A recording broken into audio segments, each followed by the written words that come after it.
My name is Jim Causey, and I'm here at the Don Wiegand studio in Chesterfield, Missouri.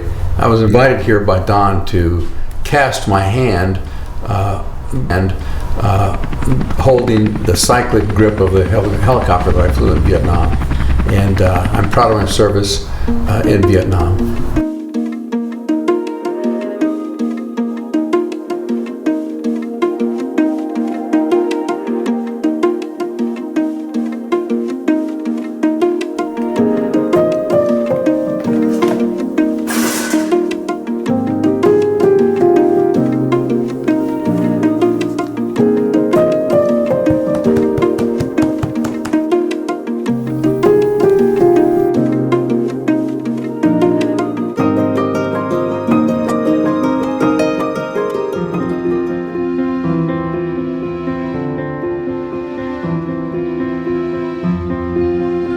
Jim, this is a very special day for you and for your family. We're so proud and happy that you could enjoy it with us.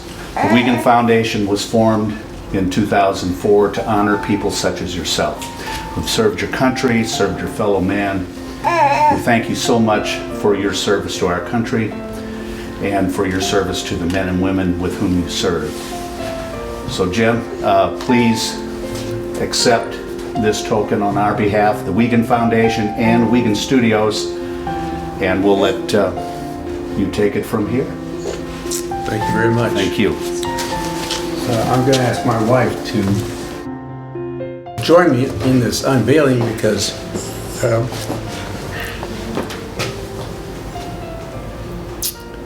Vietnam was her war.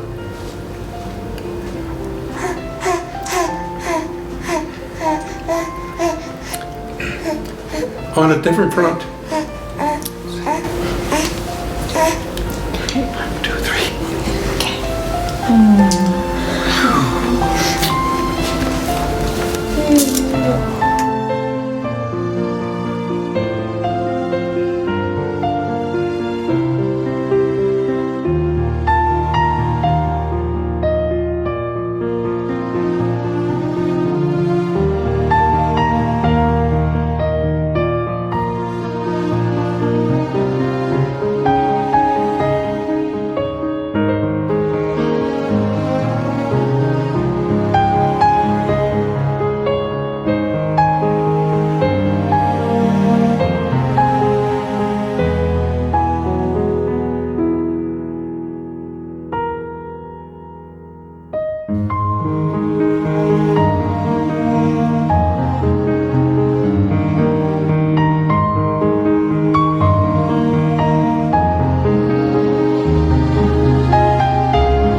Slide your ring on.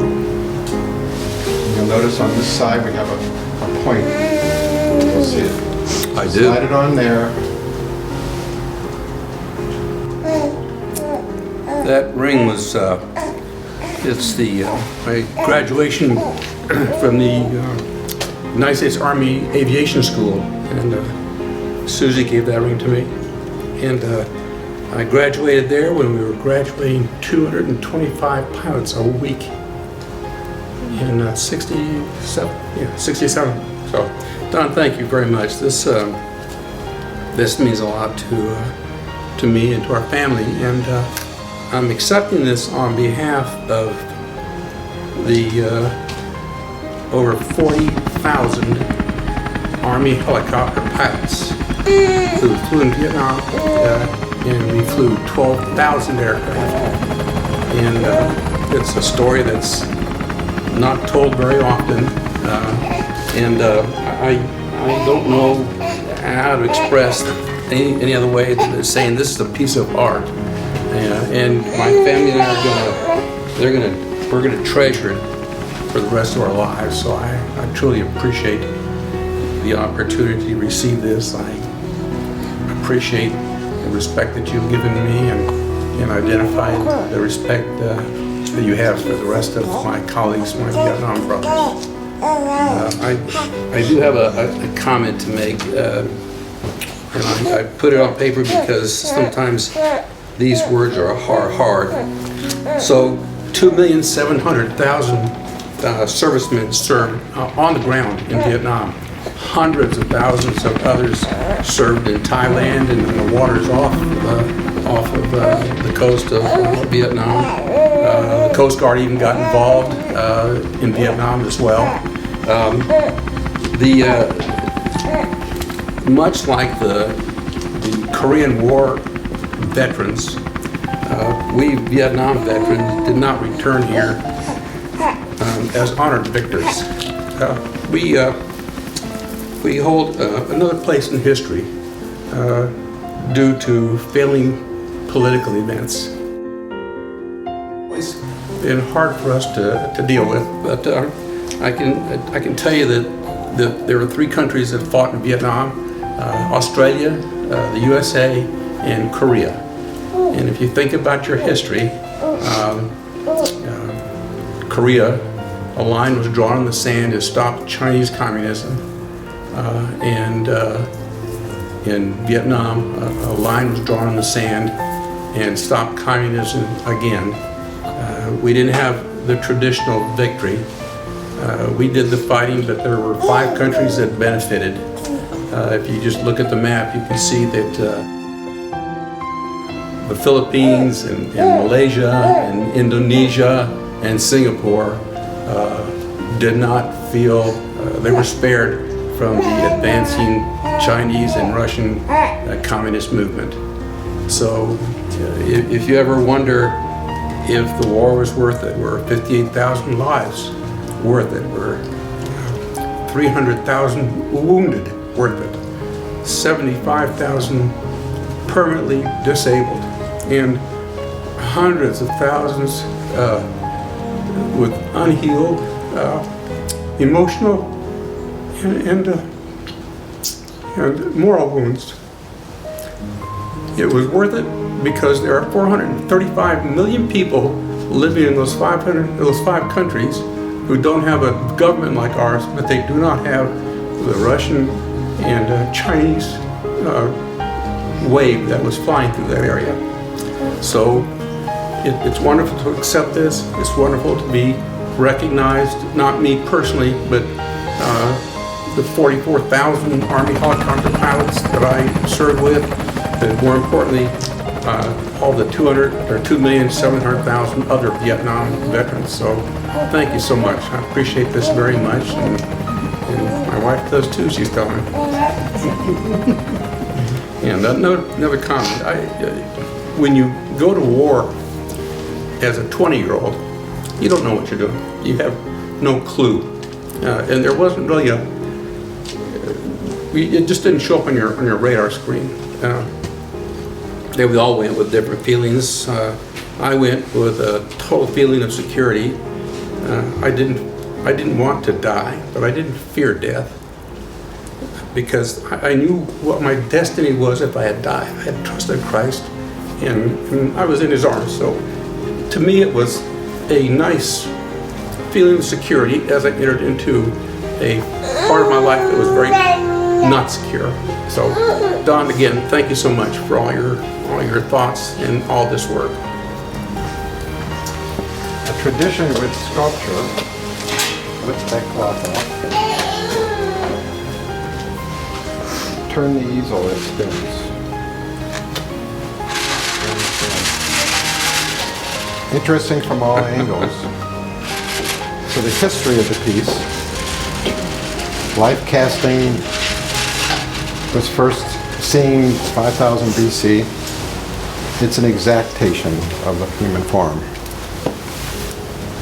I started this years ago to honor those like you, Jim, that made a difference for so many of us. But another fun note is I had you unveil in front of the piece I did to honor Bob Hope of the USO and what he did for all you guys in Nam. Yeah. I flew cover on the day that he was on the stage. So I saw him from a long way away.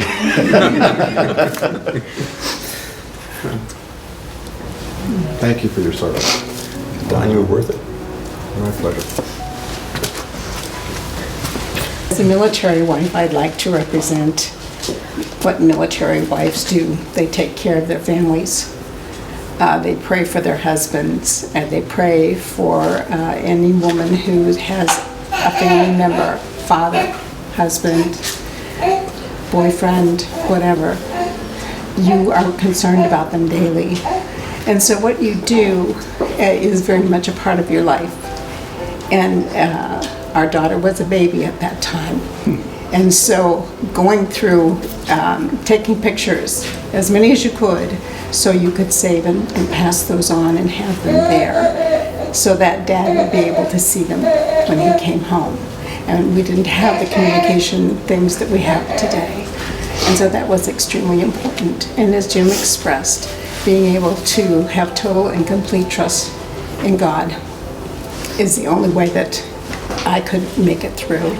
And I thank him for sending all those about me that I didn't even know were going to be a blessing to me, that became a blessing to me, which was just amazing. You have those who are predictable and then those that you just learn a lot from.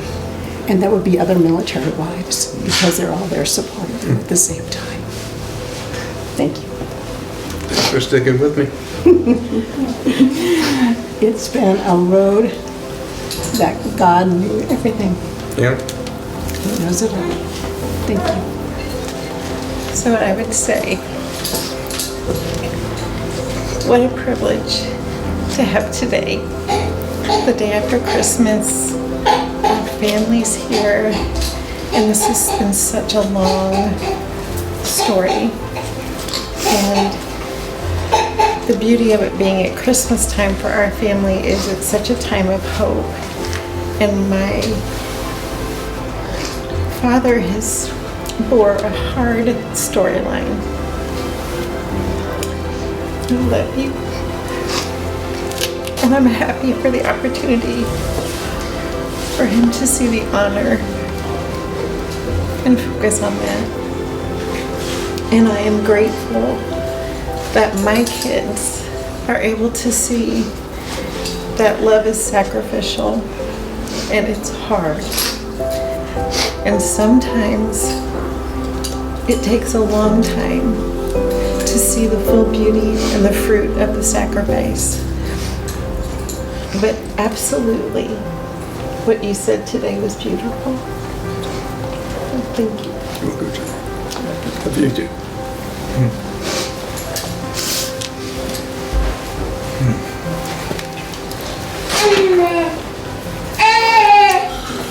My respect for our soldiers is very personal to me. We can read stories and learn about our soldiers and what they did in wars. And they're all heroes. And I have my personal hero. And I watch you battle and struggle with emotional shrapnel from war.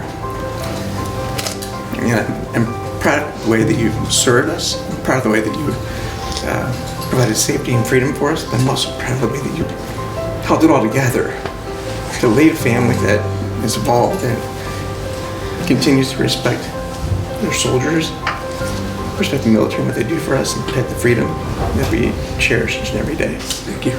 I don't ever underestimate how difficult that was. And thank you. And Mom, that goes for you too. I know it's not easy to be a military wife, not for a moment. And I think what you represent to our country is just as heroic as that of our soldiers. Thanks. let's just talk about the shape and the symbolism here of the strength of what this hand is holding artistically, okay? White, symbol of strength and purity. It's exact to the shape because plaster doesn't shrink. The base, I explained earlier, is burnt poplar. And that's what life's about. The struggles and the burns we get. I learned as explained earlier in the fire of 71 here when the studio burnt, just enough to learn that it needed to be cleaned. So we scraped the wood and saw that there was beauty under the char. And that's what we do. This is burnt poplar. We literally take a torch and I sit and burn it. We scrape the char away. Very symbolic, again, of what the process is. We hand wax it and look at it. It takes on another shape. It's not stained, it's burnt and cleaned. It's designed so that it'll be removed, it'll come off the base, and in a second we're going to have a moment to sign it and I'll seal it. So that's what art is about.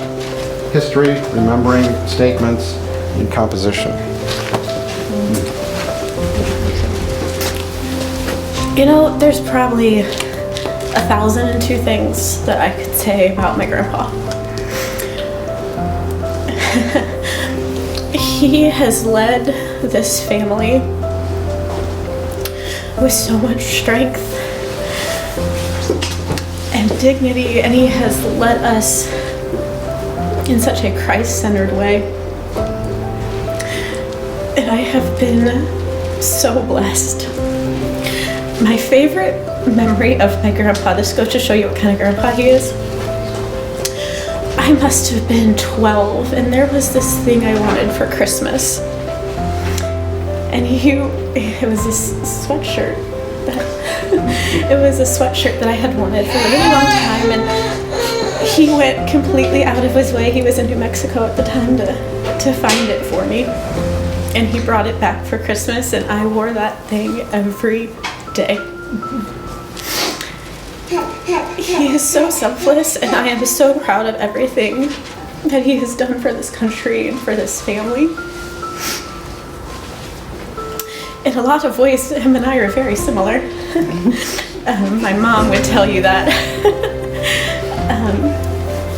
I'm just so thankful for him and for all he's done for each of us and the love he shows to each of us every day. Love you, baby. Love you.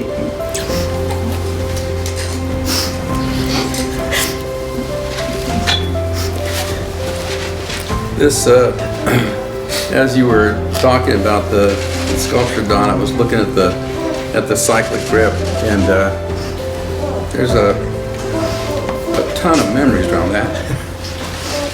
And so this was the cyclic, represents the cyclic of the OH-6 Alpha Scout air helicopter that I flew. And what I remember is that this was everything in my life, because it enabled me to accomplish my mission by flying away and do the things that I did to help our ground troopers. But it has different features to it. It has a trim button. It allowed me to stabilize the aircraft so I didn't have fatigue. I had several radios I could listen to. FM, UHF, just ground troopers talking, artillery people talking. So this was a single communication piece that touched many, many facets of this giant thing called the military. It was also the device that I could use to point to finish my mission and call it a day. It was the device that I used to make sure that when I was landing, I was pointed in the right direction. And all those things were good about it. But on the dark side, there's a feature about this that allows you to pull a trigger that takes lives. And it's been said that to give your life for your country is a hard thing to do, but another hard thing to do is to take a life for your country.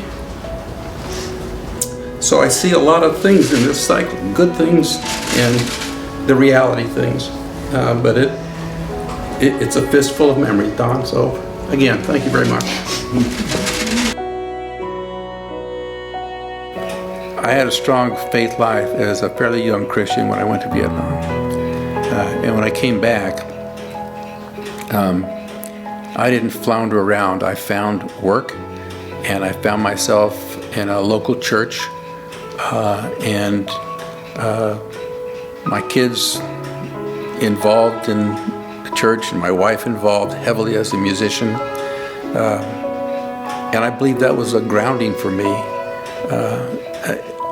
I've wondered at times that if I were single and didn't have a strong moral compass when I came back, I don't know if I had the strength to navigate all that baggage by myself.